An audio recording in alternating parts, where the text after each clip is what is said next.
Yo, what up, friends? Time is now. I told you that we would have special guests on today, and we are super excited right now to welcome in. And I mean, this is a very special privilege for us here at Ball and Buds. Current UFC fighter. And I mean, this dude is a monster. And he goes by the name of the Punisher, 11-0 middleweight, Torrez Finney. So, yeah, no, thank you for joining us. We really appreciate it, brother. Yes, sir. Thank you for having me. I'm happy to be here. Yes, sir.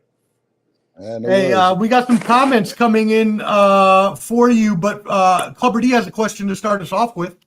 So I see that you play football and wrestling in high school and college. Football, it looks like you were a linebacker than a fullback. Linebacker in high school, then fullback in college.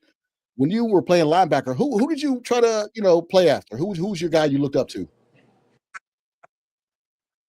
Well, for me, I was a big I'm a Steelers fan, so I'm big on defense. I'm big about like seeing guys hit each other, big into low scoring games. Actually, like a little bit before I got on here, I was watching the Bulldogs play. I'm a big Georgia fan. So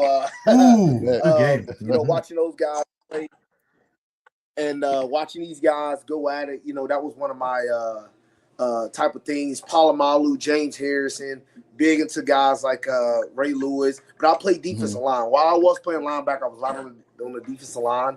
So I was second all-time in Georgia in a single season for sacks. I had 24 and a half sacks in one season. Damn.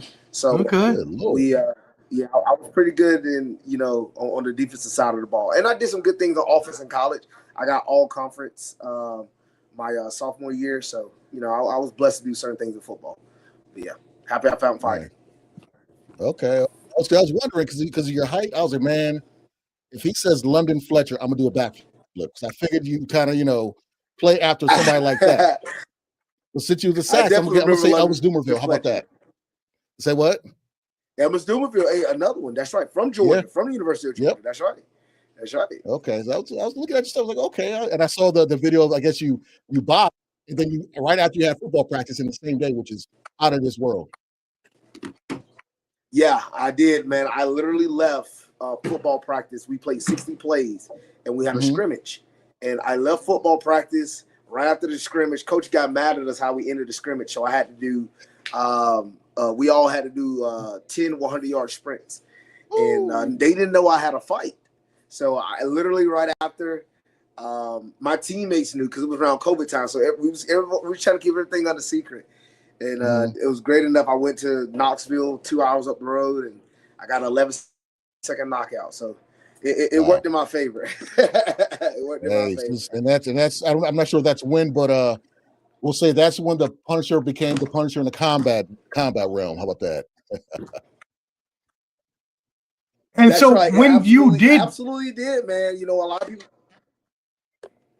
No, go ahead. Finish up. My bad. We got no. You're good. We just got a little bit of delay. No, I said it absolutely did. I said when I started wrestling was where I got the name the Punisher, and ever since then, that's where it was just always like, he's punishing these guys, and I would pick guys up and take them down and stuff like that. So I got that from wrestling. But yeah, it's funny that this name has stayed out with me. Yes, sir. Hey, it's better to have that name prior. Because you could say, from wrestling or maybe Frank Castle, the comic book, as long as it wasn't post Diddy trial Punisher name, you're good. So you're all good. Oh yeah. Yeah, you ain't lying. Hey, you're not lying on that one, bud. Hey, Torrez, man. I better not see no baby oil bottles behind you over there. Oh no. You definitely won't. I got some honey over here, but that's about it. Oh man. Hey, but so what do you think about this? What do you think about this overall card tonight? How do you feel about UFC 322? Say that again. Repeat that again. Yes, sir. How do you feel about the overall 322 card tonight? Oh, so far, it's been really good. So, one, I had a friend that we fought all the way up, funny enough, all the way up to the UFC together. Malcolm Wellmaker. We're both from Georgia, and Malcolm, he just had his first loss, and yeah, man, I was just little disappointed, about that fight. But granted, that guy took it on 2 days' notice, so he fought hard. Just some areas for him to clean up, but really big friend with Malcolm. We came up together. We fought a lot of the regional cards together, a lot of the pro cards together. So yeah, we talk a lot between me and him. So yeah, it was really cool to see him go out there and be able to perform in Madison Square Garden. But wish he would have got the win. But overall, he's been on the Jackson podcast. I'm mistaken, right? With Rampage, he's been on that podcast a couple times. Yeah, he did. Yes, yes, sir. I'm familiar with him. He did. Yeah, and then the Bo Nickel knockout. I had an opportunity to train with guys like Vieira before, so that was really interesting to see Bo Nickel knock him out like that. That was great win from Bo Nickel. Great win for Bo Nickel. Yeah. Now, is it tough to? Go ahead, Omar. No, please continue. Oh, I was just saying, is it tough to watch these fights when you see somebody in your division, a potential, opponent, and if you're around friends or even teammates, and you see they do a good job, do you want to give them praise, but kind of hold back your praise, like, man, I can still beat that motherfucker, or you be like, are you kind of honest with your breakdown of their fights? How's that work for you? So I'm honest in terms of breaking down fights, and honest and like how I would approach and how somebody else is going to approach. We all have different skill sets, and it's about who can utilize their skill set the best for that fight. And looking at the scenario for like Malcolm Wellmaker had to prepare for a completely different fighter from Canada. Then he get Cody Haddon on 4 weeks' notice. Then on 2 days' notice, he gets a completely different fighter. And it's like, oh, well, this guy just fought last week. And if anything, that helps the guy, because the guy did just fight last week. And not only did he not have to cut all the way down to 135, he had to only cut to 145. So, and I tell people from just my experience, when I cut from 185, I usually walk in the cage around 209, 210. But if you would have said, okay, a week later, Finney, now you got to fight at 205, that's easy for me because I didn't have to really cut since my weight is already down from the previous week. So he didn't have to cut all the way back down to 135. He only had to cut to 145. But again, he still had to take it on short notice. But I tell people, short notice fights is like this. When I go walk in the gym and I say, hey, spar this guy. I don't know what that guy's strength is. He don't know what necessarily my strength is. We're just going against each other, just sparring. So we're just trying to put the best thing on the mat at that time. And that's what I feel about short notice fights. You basically just going out there free spar. Whatever happens, happens. And I just think that's what happened in that fight between Malcolm. Sorry. And also probably just sparring with somebody, not sparring, but taking a fight short notice, or even fighting somebody on short notice, depending on your hierarchy in the UFC. Sometimes you don't have the liberty to say, I'm not going to fight this person. Let me just wait and get another fight, kind of just have to do it, so. We just saw it last week with, not last week, a few weeks ago, somebody, Adrian Yanez, they had a short notice guy for him, and he declined it. And, a lot of people get at Adrian for that, but it's like, he's damned if you do, he's damned if you don't. Because if you go out there and he loses to this guy, hey, look what happens. I use another example. John Jones, when he was getting ready to fight Chael Sonnen. The guy had fell out. They said, oh, Chael Sonnen on a week notice. He said, no, I'm not taking that. It was like, bro, Chael Sonnen. And then he fought him a few months later. But guess what? It's because he didn't have a full camp to prepare for that particular fighter. It's different. It's different. Cancel that whole card because of it. Messed up the whole card. That happened. That's when he just won the PFL champion, Corey Anderson. I think that's when his little friction with John Jones started, because he had brought his pregnant wife out there and all this other stuff, and then to have them cancel that fight, he wasn't too happy about him. And I remember reading about that situation. And then when you look at it, people will always get at you regardless. I mean, if you look at Volkanovski, Islam. Oh, that was dumb for taking on short notice. Islam knocked him out in the first round. Okay. But if the short notice guy comes in and has a decent performance, a la Usman against Shemaya, then it starts creating these other questions. So you can be, on either side of that. Yes, sir. That's true. And so I want to ask. So who y'all? No. Go ahead, Omar. You're good. No, I was just asking you got in this process Edwards fight. Yeah, let's talk about it because it's 3:45 left in the first round. They're battling it out. I personally, I know Clubber D. Go ahead. You had the crazy prediction here. Well, we did a show the other day where I do my predictions for this, and big boxing fans, and we kind of go over that too. And I kind of compare Leon Edwards to I don't know if you're familiar with the heavyweight boxer Daniel Du Bois, who fought Usyk recently. To me, Leon Edwards is all about confidence. If he's high confident in a fight or whatever, he's all in. But if his will gets broken, it's kind of visible. And he's doing what he has to do right now by grappling, getting close, because I think if it's stand-up, because he's been chinny, he might take a nap thinking about Paddington the Bear and teasing crumpets. And you actually make a good point about that, Clubber, because if I had to look at this fight, who do I think is the better MMA fighter? Leon Edwards, no question. But I don't think he's now. So far, the approach I'm seeing him grapple a little bit. I might be a little bit behind y'all in terms of timing on the fight. But currently from what I'm seeing, he has him against the cage and things of that nature. If he comes with the approach of let me win this fight, he will do it. But if he comes in trying to showcase something else, I don't know if he can beat Protest that way. But we have to see. Yeah. Fight's still early in the first. So. And I like Leon Edwards. It's just I never forget when two things. One, the eye poke with Bilal Muhammad. He was just so devastated and just hurt, just thinking like his career was over with. But when Nate Diaz wobbled him, and Nate Diaz is a dog. He's a Hall of Fame fighter, very good jiu-jitsu and whatnot, good stamina, but never been known for a power puncher, so to say. And when he had Leon Edwards doing the Charleston two-step, I was like, ooh, that chin might not be, that shocked us all, dude. That shocked us all. Oh, take him. Wow, I'm shocked. Okay, look at Leon. I might get surprised. in this fight. Hey, so Torrez, we had a question. Is it Torrez or Torrez? It's Torrez, right? Torrez. Yes, sir. So we had a question in the comments asking what your weight was, and so you're a middleweight, correct? Yes, sir. So currently, all right. Yeah, cool. My weight right now. So I've been between 220 and 218 the last week. So I'm on the bigger end. I'm a big bone, as they say.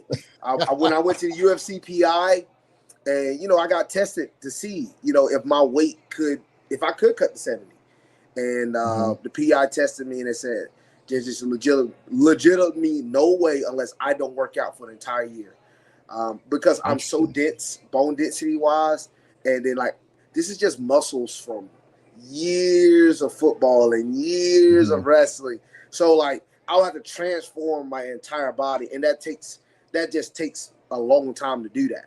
And it'll be so hard for them because they say the most they want a body fat percentage to be down. The lowest is around 5% when you're cutting weight, and they feel like I'm at 5% already when I get to 185. So if I cut to 70, I'm at risk. Yeah, so they don't. And Leon's on a backpack right now. Backpack right now. You're in the cage too.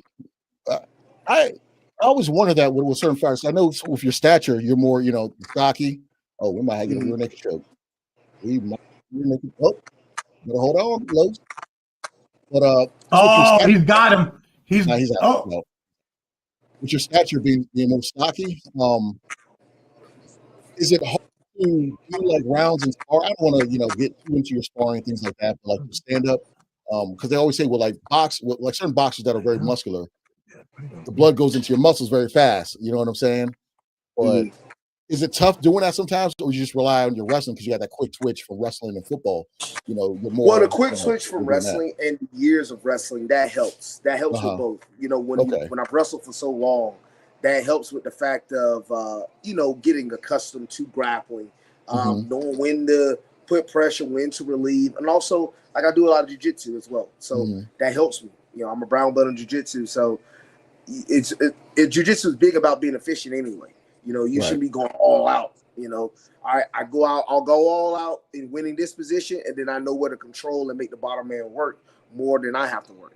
So it's just different things. So since I've been grappling a good bit, and my strength and conditioning is predicated for me to be able to go hard for 3 5-minute rounds. So as you've seen, guys seen me in my fights, like, oh, he's a bigger, muscular guy, but I'm still going and I'm still trucking along in that third round, putting the pressure on. For sure. And speaking about that, is it true? So every time you get a belt, they slap the hell out of people when you get the belt and walk down the line. Is that for every belt or is that just for the black belt? That's for every belt. Absolutely. Now I'm gonna tell you this. What, for real? Oh my God. For every belt, you get a blue belt.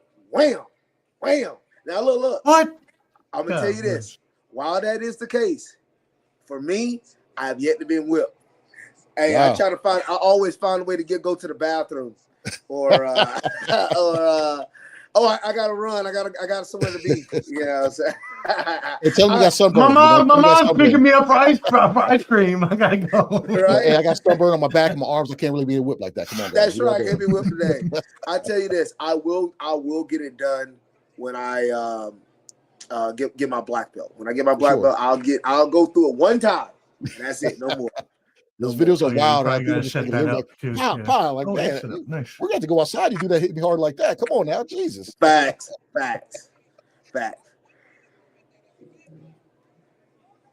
Leon is looking good though. He's looking good, but he should not be standing. I'm telling you, Pratas. This is not who he wants to stand up with. Ooh, that's the question. Not to eat my words. This is the question sometimes, and I'm not taking nothing away from Pratas. But sometimes, when the UFC... Oh, there we go. Here we go. Tea and crumpets. Second round. Tea and crumpets. Wow. I called it. Yo, we got 2 early finishes tonight, baby. Let's go. 2 for 2. I literally, I said that was the dumbest approach. The better MMA fighter is Leon, but Pratas is going to go out there and try to... Leon going to try to strike with him. MMA IQ is the biggest thing in this entire game. So many guys could be easily the better fighter, but they go out there and fight a dumb fight, man. Man. You're so right about that, because with the Bo Nichols fight, I was saying, Bo needed to work on his stand-up, and that leg kick, it's good for him because we just know him as a wrestler, and it's this the reason why I love MMA is because you could be an all-star boxer, you could be a Hall of Fame boxer, a la James Toney, but you step in that cage, if you're not well-rounded or at least know something about the ground game or how to grapple or something of that nature, you can get exposed easily, exposed. And again, Leon should have taken him down more. He should have kept. Again, I don't know why. I don't know why guys are not smart with their approach to the game. Get the win. Like, for instance, it would be dumb if Islam Makhachev came out here and said, I'm going to just only stand and not shoot a single shot against JDM. Well, yeah, you deserve to lose. Bilal Muhammad. Well, he fought JDM. You deserve to lose. You didn't fight your game. That's not your game.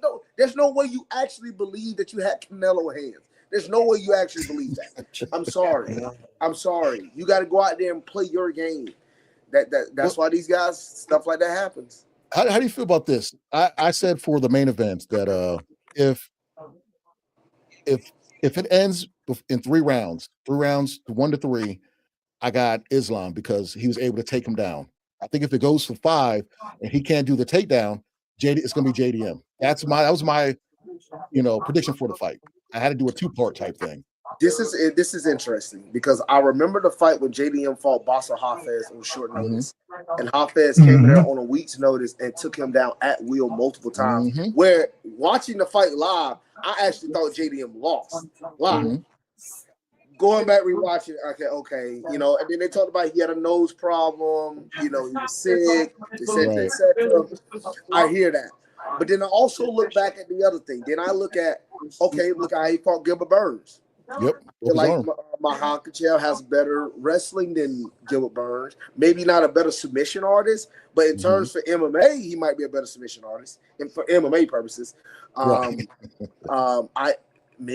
don't know. I just seen too much of JDM getting taken down, and I agree with Islam. Bringing in Craig Jones for 1 camp with 2, there's just not enough to accumulate the years of grappling that this guy been doing. So I don't know. Also, the weight too. I want to see. Pause if it sounds weird, but I want to see the weight on Islam day of the fight because you could say he's a weight bully, at 155, but now at 170, how translate up to that weight class? How much is he walking around at? Is he going to come in around like 180, 185, fighting at 170, or is it going to be maybe, higher than that, or be, closer to 170? So Islam probably going to walk in the cage around 185, 188. I've heard from people, I know that's trained with him, that have been in the ring with him. Heck, I'm about to say, from what I've heard, I train with my head coach. Here's Daniel Cormier. That's certainly where I'm at here now, here in his gym. So, with DC being my head coach and stuff, we learned a little bit about how the Russians train, how to do some things. You're right. He's probably walking the cage around 188, 190-ish, right at the cusp. But yeah, I definitely think he's gonna be a big boy in there. And there's been a lot of words that he grappled with a lot of bigger guys on like occasionally, and he does a lot of work to him. So that's why I think this is gonna be. I think people gonna be shocked a little bit, but I'm not discrediting JDM because JDM is really good and his boxing is so clean. And if he can land that shot that just wobble, he's a finisher. He knows how to get out. He's almost been knocked out before. He's not defeated. And it was pretty much by somebody not many people know who is. So who that guy is. True. But, so Islam can get caught.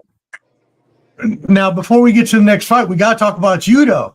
We got to find out what's going on. Your last match, you beat Robert Valentina, 10-0 fighter, undefeated. You beat him by a split decision. Your last bout got canceled in August. Can you tell us what happened with that last bout and what is going on for your next fight? Yeah, so I was dealing with an injury. Got a little hurt in training. So I had to do what's best for me. But now, I'm back. I also, like I said, I found me a new team. I'm here training at Daniel Cormier's. We got a fight team called the Academy, the Fight Club. We have a lot of really good guys here on the team here in Gilroy, California. And it's been one of those things for me where I've just been training, staying at it, getting better. I feel like I've just grown so much since being here, training here with all these guys. So, DC putting us through the ring. Heck, he'll spar with us. He'll grapple with us. We go with him. And guys like Antonio and Andrade. We got some guys here that are going to be coming up soon. We got a few guys that fought in the Contender Series like Chapeline. Emanol Rodriguez, Tommy Gant. We had a lot of guys that won and got contracts now in the UFC. So we're going to have a few more guys, and, man, I just think we're going to be a really good team overall.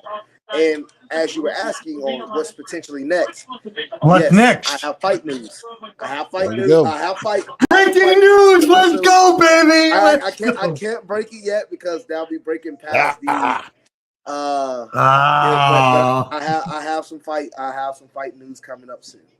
Yes. Okay. Is it going to be in the next couple months? Are we looking towards the beginning of the year? Yes, it will be beginning of the year. Absolutely. Okay. Yep. All right. Cool. Yes. Welcome in Johnny Munoz joining us, former UFC fighter. What's up, guys? How you guys doing? Hey, we living it. How you doing today? Doing good, man. Did you guys see that knockout? Woo. We did, brother. That was wild. I didn't see that one coming at all. That was a real shocker. Honestly, part of me was a little like, because I liked Leon, so I was like, man, that was a hard one for me. No, I was with you. I had Leon as well, but, hey, he took that shot right to the jaw, and that was it.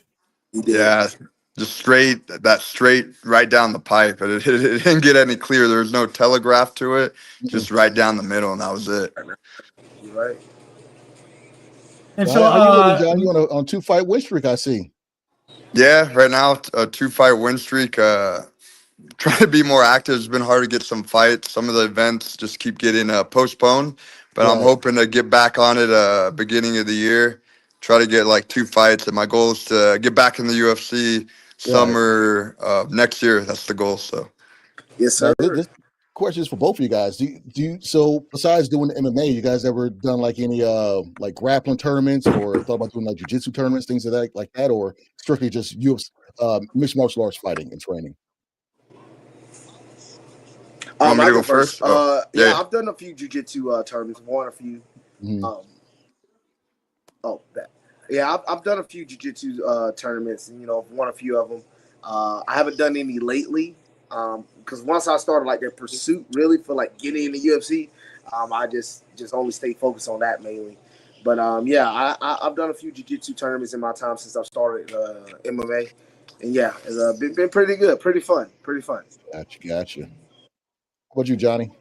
Yeah, so actually my background is in jiu-jitsu. So I was doing I've done so many tournaments, I don't even know how many. I've been doing jiu-jitsu since 5 years old. But I started competing at 12 years old, and I've done every tournament, Pan Am's, Worlds, like IBJJF tournaments. I've won the Pan Am's there, the Worlds. And then right when I got my black belt, I competed a year after, and then I just decided to dedicate completely to MMA. So but the jiu-jitsu experience helped out a lot, but it's a completely different game, so I couldn't continue to do that. I had to focus on MMA.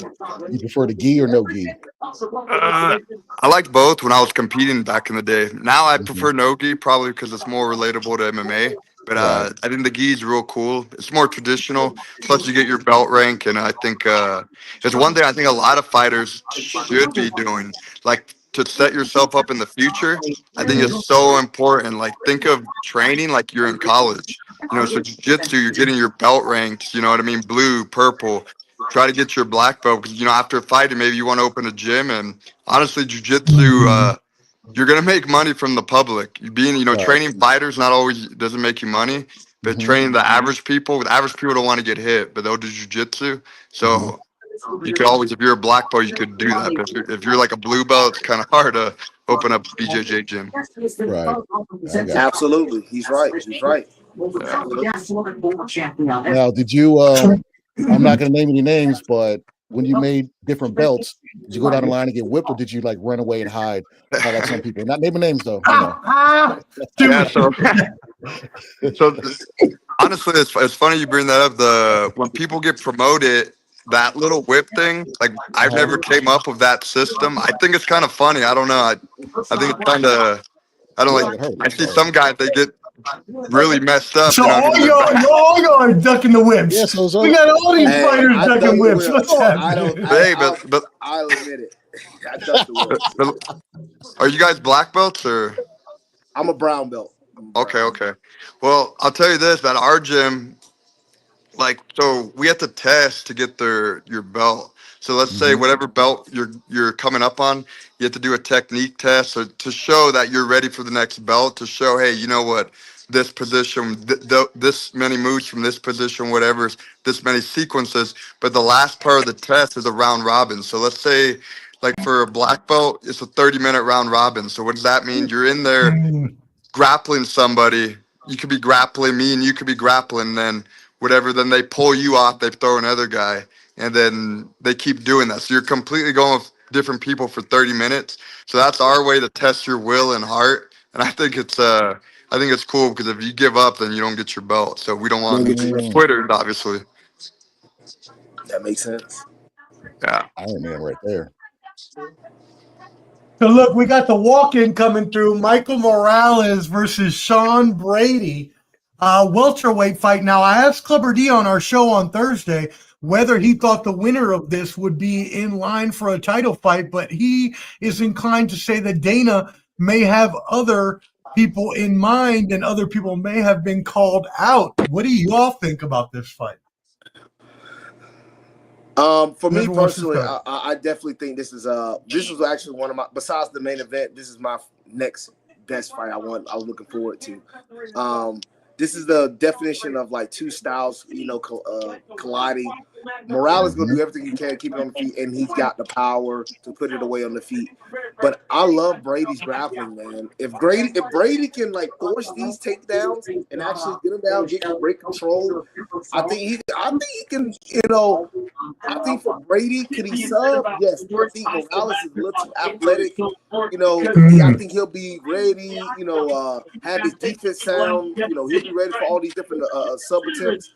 So don't be surprised if Brady wins this baby by decision. But I feel like Morales has to really put this away, like really hit this guy. And this gonna be a tough one. This is a tough one. I like this matchup. Johnny, what you think?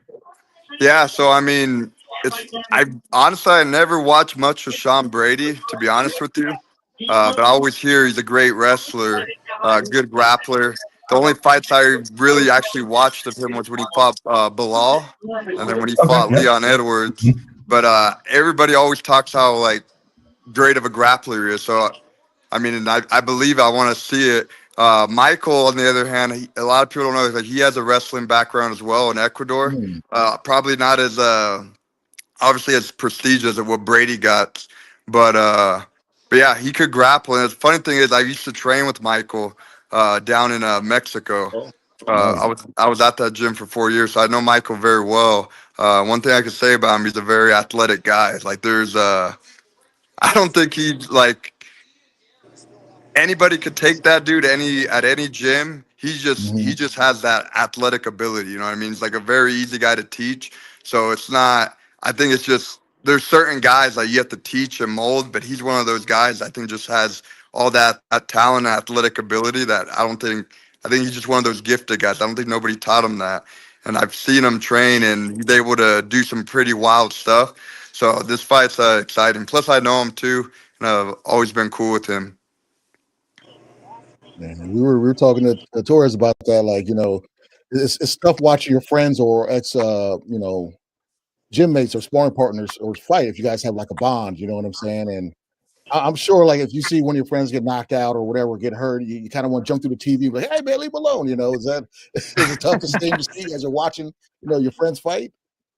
Nah, for sure. I mean, I get more nervous when my teammates fight than when I actually fight. You know what I mean? Like when I'm walking out, like before we walk out, we're like in the behind the curtain, and then we walk out. Like I'm nervous. So like, man, like how do I even fight? But when I fight, I don't feel that nervous. But I'm more nervous when my teammates fight. It's weird. Gotcha. I am too, man. I'm sitting there like my heart's pumping, like you know you're so close to them especially when you got like really close friends that you see them fight. It's like, man, and then if you also know, like, man, this other guy's dangerous too, and you're like, you know, you feel so nervous for him. But you know, when you step in, you're like, you know, you're willing to take on whatever comes. But they'll be just as nervous for you, man. So it's like that for your teammates. It really is. It really is. No, yeah. That's funny because I was talking to I interviewed a fighter, Darius Walls, on Millions yesterday, and he had just won a flyweight title in Attitude MMA. Wow. And all he could do was shout out his fellow compatriots at his team at Law School MMA. He was just like, nah, this dude's doing this dude about to fight this. I'm like, oh, you don't care at all about you. He's like, man, look, we a family. Like, that's right, you're a family. That's right. Awesome. Well, we got this bout coming up. Sean Brady is 32 years old. Michael Morales, a young 25, 2-inch height advantage for Morales, a 1-inch weight advantage, and a 7-inch reach advantage. Wow. That's a huge reach advantage. I think for this fight, I had Brady, but it's gonna be he's gonna do what Leon Edwards should have done and just take him down, keep it a wrestling, you know. But I'm not. I don't know if I put a caveat on this, but I would not be shocked if Michael knocked him out just because of his style and strength. Yeah, so Michael's the underdog in this fight. The 120 underdog. Yep. Right. Brady tried to stand up like he did against Bilal. He's going to be taking a nap. He's going to be eating a steak and cheese. Shadow realm. Yeah, you guys think Brady could keep the wrestling pace up for 3 rounds? If he does, he's done it before because he just had a 5-rounder against Leon, and he was putting the pace on him. He settled him in the 4th round, I believe. That's true. Yeah. You better do an old school lay and pray. Besides, and so Mike, go ahead. You good? No, I was gonna talk about fight. Go ahead. No, I was going off topic. I was gonna see. I know Torrez watches football. I was seeing if Johnny had a football or follows a different sport. Yeah, who's your football team? Yeah, who's your football team, Johnny? Bro, honestly, I don't follow other sports. I just fighting. When I was a little kid, locked in. Okay, damn. Yeah, when I was real young, I liked baseball. I was actually a New York Yankees fan, the mid 2000s, or no, yeah, like 2005, 2000, like around that era. Oh, the great team, yeah. Mario Rivera, Bernie Williams, Derek Jeter, Matsui, Posada, all of them. Clemens. That was the all-star team. But other than that, I never after that, like I didn't even stick watching it, just all MMA. Man, I got a feeling Michael might knock a tattoo off him. Michael looks ready. Michael looks very ready right now. That devil might wink on his back. He might hit him so hard. So the knee sleeves, I know fighters wear those. I know back in the Pride days, Coleman used to rock those overseas. I remember you couldn't wear those at a time in America. Yeah, I was actually surprised. I noticed that on the walkout. I thought it was different. Oh, so that's not supposed to be allowed then, or? I think certain states and commissions probably allow it. I could be wrong, but I don't know if unified rules all over. But certain states, certain states allow that. Mainly New York, they will allow that. Which look, if they allow it, hey, we take it. Hey, not our rules, it's their rules. Would you rather have that, or would you rather go bare knee? I thought about that. I thought about the pause. Oh, I don't think it was necessary. I mean, I don't know if it do too much of a difference because I don't think it don't supposed to be grippy. So like well, we know about people breaking their shins when kicking. Do you think that still happens with those knee braces on, or? I think those knee braces, knee braces don't supposed to have no weight to it. So I think it just looks like covering up the knee rather than like actually. Got it. Okay. Mm-hmm. I was wondering for like wrestling, like you go for your single leg, it doesn't. Yeah, similar like that. Yeah. Oh yeah, a little tighter around the neck, huh? A little tighter around the neck. Oh, that tattoo might be winking. That tattoo might be winking. Oh Lord. Oh Jesus.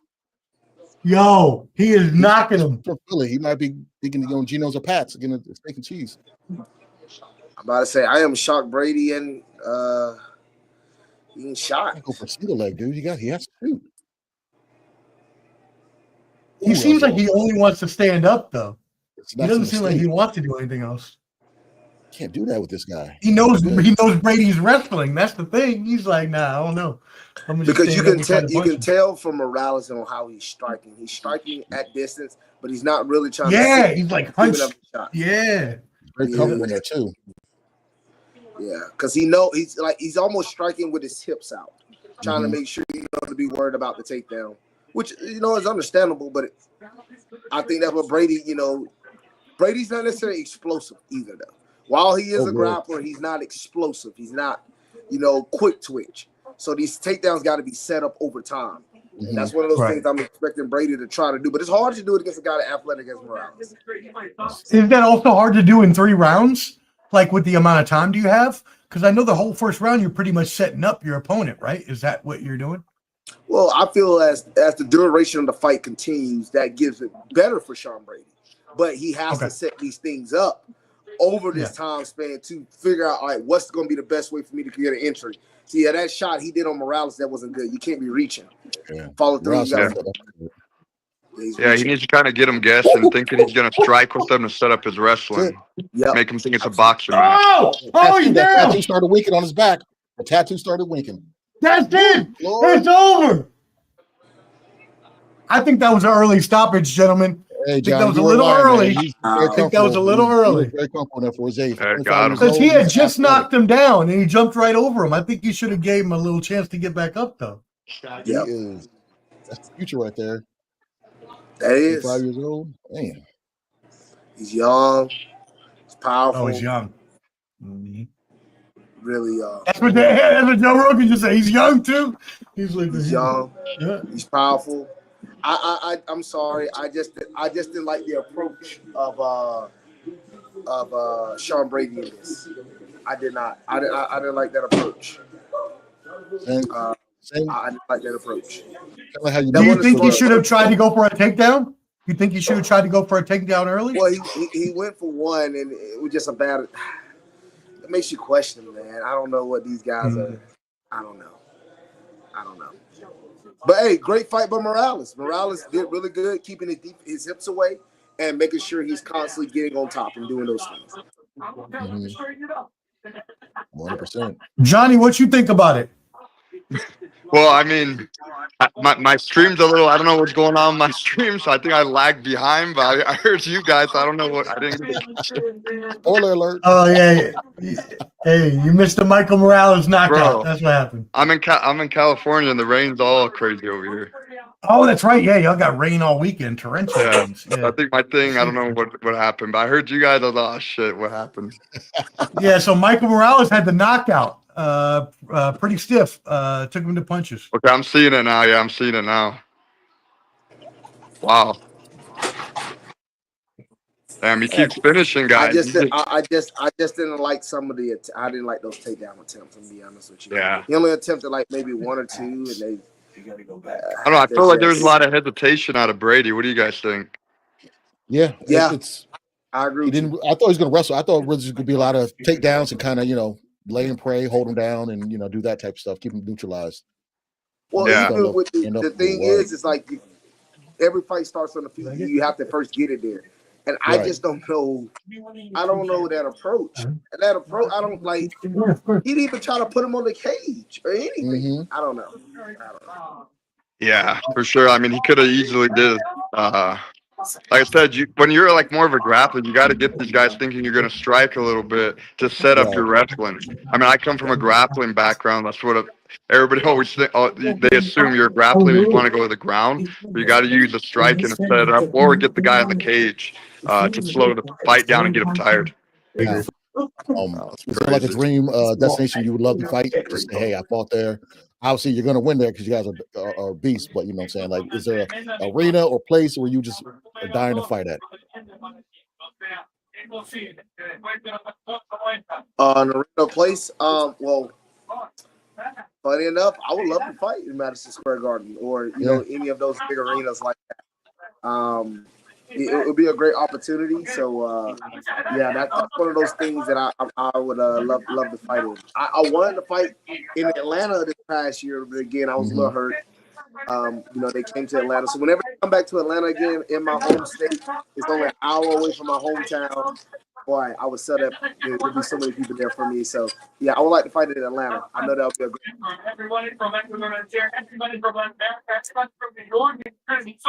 How about you, Johnny? Yeah, so like MSG would be cool. There's so much history there. Boxing. There's so much like crazy sports events that happen in there. It'd be cool to fight there. I mean, the White House, that'd be cool. It's different. I don't know if it's completely safe to fight on the White House. Shooting your shot. Shoot your shot, baby. Hey. Not a far drive for myself. I'll drive up there. I might hold a sign and everything. Yo, put Johnny up in there. Let's go. Let's go. Hey, I'm trying to get back in the summer, so I'm an America first kind of guy. So I think I'd fit well. I'm Mexican American, but I'm an America first kind of guy. So I think I fit well in that card. So Johnny, you were in UFC a couple years ago, and you're now fighting in UWC. Is that correct? Yeah, I'm a free agent. I'm fighting there, but honestly, like wherever makes sense. Like I'm managed by Iridium, so Jason does a pretty good job of seeing what's the best opportunities. Yeah, so like right now after when I got cut from there, my goal is like I want to get 5 fights before I go back. I got 2.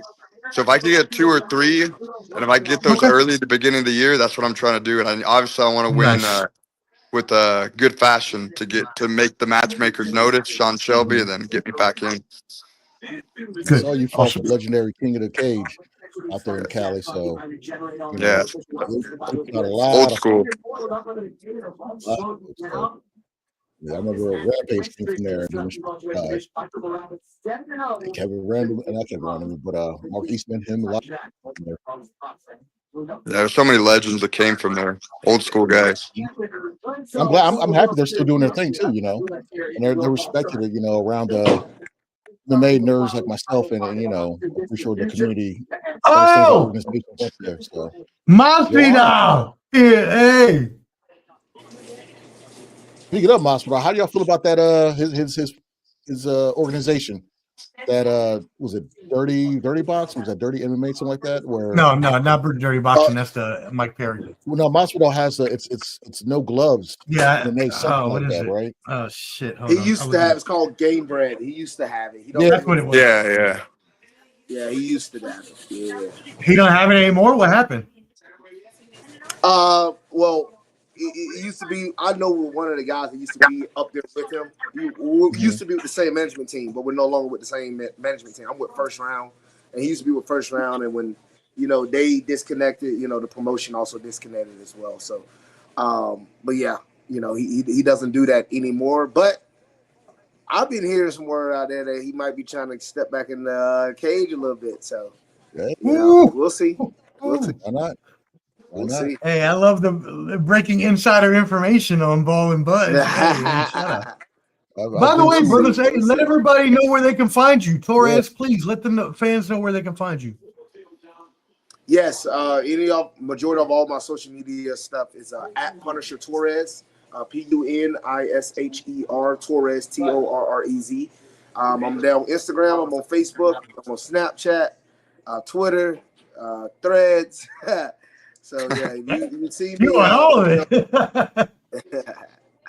Oh man. Johnny, what about you? Let the people know where they can find you. Yeah, so you guys can follow me on Instagram and X at Kid Kavimbo. It's KIDKVEMBO. I'm most active on those two platforms. I'll have a Facebook page too. I have a YouTube channel. So I'm on everything too, Threads, but I'm probably more active on Instagram and X. So yeah, give me a follow on there. You guys stay up to date. What's new with me and my whole journey getting back to the UFC. Yes, sir. Yeah, we're super excited. Hey, y'all are more than welcome to stay for us for this co-in main event. I don't expect you to, though, because I know you weren't contracted to, but you're more than welcome to stay with us as we watch this UFC flyweight women's in two of the GOATs, the greatest of all time in the women's division. Valentina Shevchenko versus Zhang Weili. Johnny, you start us off. What do you think about this fight? Yeah, to me, I think that fight's like the fight between the GOAT of women, in my opinion. I know a lot of people like to say Amanda. I think she's great, but I think like these girls like fought a lot of tough fights and wars. Like there's a lot of like Hall of Fame fights, for both of them, especially Valentina. She's been around so long. She's fought Amanda, close fights with her. She's fought Joanna, who's a legend. She fought Alexa Grasso, had those trilogy fights, and now she's fighting Weili. So imagine a win over her. To me, that puts her right up there. So yeah, I'm excited for this fight. I could see it going either way, honestly, but I'm leaning slightly towards Valentina. I've trained with her in the past, so she's the real deal. Yeah, I got Shevchenko too. Clubber D, I think you had Zhang Weili, didn't you? Is that what you had on the? All right, Torrez, what you got for us? For me, I am so up in the air on this. Valentina's a beast. I mean, she's a beast, dude. Weili, oh man, Weili's powerful. I might have to go Valentina as well, only because I feel like wherever the fight goes, she can get the better hand of Weili. Valentina has no care in the world whether this goes to the ground or if it's on feet. I don't know if I ever seen Valentina rock or stumbled.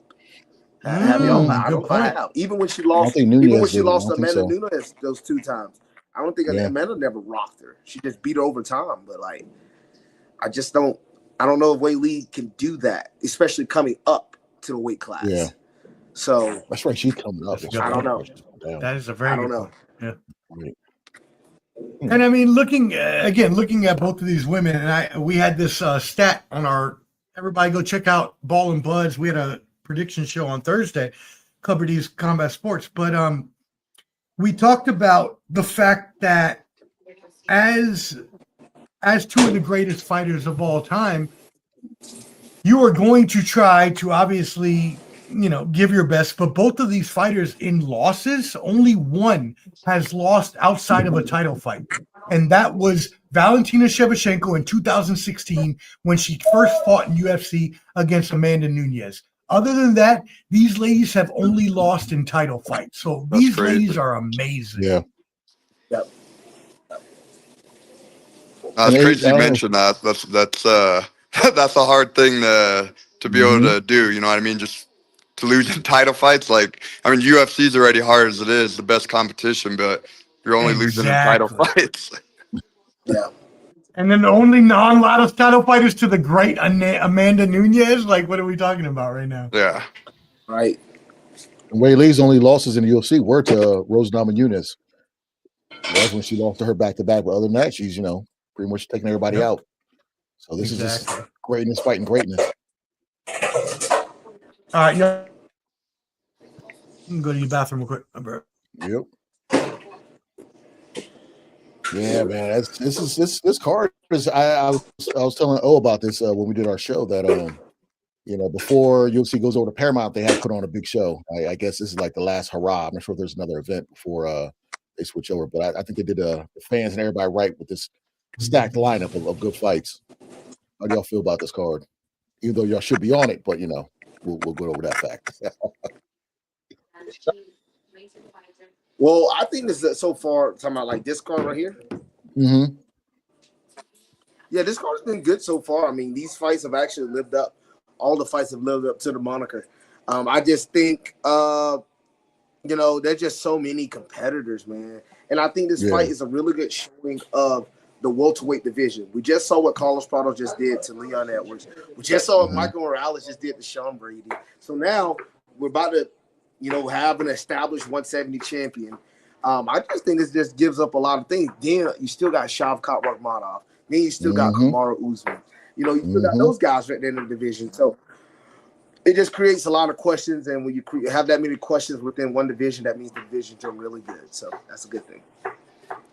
Yeah, no, I agree. I mean, this is a real good card. Like, even the prelims were real good. They have a lot of good names on there, a lot of good fights. They were like, okay, that's a good fight. And, plus part of it, too, I think, is one of their end of the year card. It's not the end of the year card, but it's one towards the end. It also is an MSG. Like, they got to deliver an MSG to make history. I mean, you have to. You can't just put a bullshit card together on MSG. Yeah, I'm trying to think. Like I remember was UFC. Was it 300 or 200? Was that MSG? 300. When DC fought DC Brock? fought Anderson No, Silva. yeah. Oh, that was 200. I think Brock got in the cage. Did he get in the cage on that one? Yeah, Brock. It was when the cage was yellow, right? Yeah. Cage was yellow. Because Conor fought Eddie Alvarez that night. Okay, no, that's a different card. That's three different cards actually. Yeah. Okay, yeah, you. Yeah. They did fight at Madison Square Garden, Conor versus Alvarez, but I think DC had just beat Derek Lewis and Brock Lesnar had walked in the cage, and that's when he was. That's what it was. But okay. I think these guys are pieces of crap. Yeah, but when they fought in the yellow cage, remember when it was all yellow? Wasn't that UFC 200? Anderson fought DC, and then Brock fought. Who did Brock fight? And they ended up. He fought Mark. Mark Coleman, because he sued him because he was he was on steroids. Yeah, he actually won that lawsuit too. And Brock said, "You know what? Back to WWE, so I give you an F5." Hey, which he's making a lot of money. And did y'all see how Brock Lesnar looked when he was getting ready for SummerSlam against Cena? Yeah, he's massive, bro. He's like 48, 47, looking like that. Like, props to him. His daughter is even a great athlete, So his daughter. She dates his daughter big too. She's like female Brock. Yeah. Right. I mean, so are y'all talking to her, or are we? She's dating Anna. Hey, I have a girlfriend, so no comment. Yeah. Don't want to get nobody beat up. I don't get rear neck choke when he's sleeping. Yeah. Hey, gentlemen, it's been great on here with you guys chatting. I'm gonna go fix my stream because I'm lagging. I don't know what's going. This rain's messing my stream up. So I gotta go. Hey, no worries. But hey, if you want to jump back on, you're more than welcome. Appreciate you guys. Hey, let's do this again soon. Oh, definitely. Salute. We'll bring you on Ball and Buds. We'll talk soon. Awesome. Appreciate all of you guys. All right, later, bro. I'm about to go on this one. I will. Okay. Because they're about to get cooking in here. So no problem on that. But look, I am very happy to be on here. We got to do this again. Absolutely got to do this again because I really enjoy this. And I love talking fighting. So please, anytime you want to have me on or interview or anything, just let me know. I'm down. Hey, yeah, we followed each other on. Yep, and we followed each other on Instagram. So I will. I'll hit you up and we'll get you on. We'll get you on the Ball and Buds YouTube. Yes, sir. Thank you so much, brothers. Subscribe on YouTube at Ball and Buds.